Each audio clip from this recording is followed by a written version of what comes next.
Šodien no 9 līdz 13 Ogrē norisinājās pavasara stādu tirdziņš. Brīvības ielas gājēju posmā ražotāji no dažādām Latvijas vietām piedāvāja savus stādus un citus izstrādājumus, piemēram, gaļas, piena, maizes un koka izstrādājumus.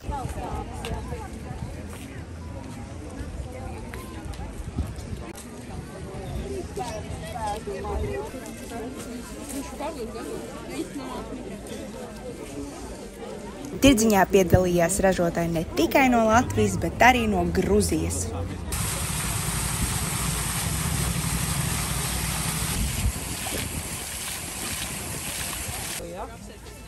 Man grūti pateikt. Tirdziņā bija arī daudz stādu un ziedtirgotāju.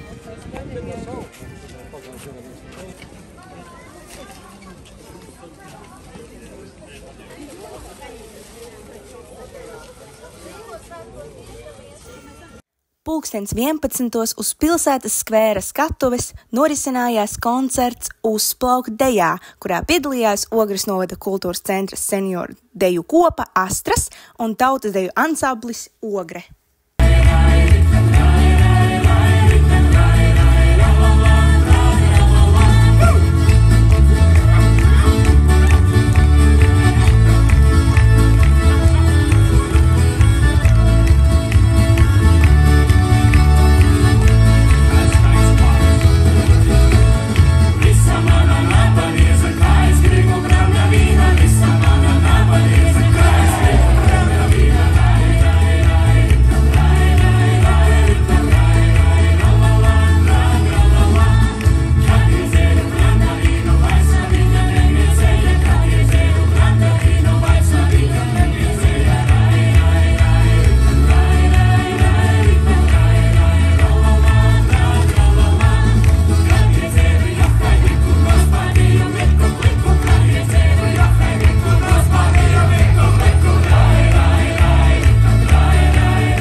Viņš ir visgaršīgākais no visiem.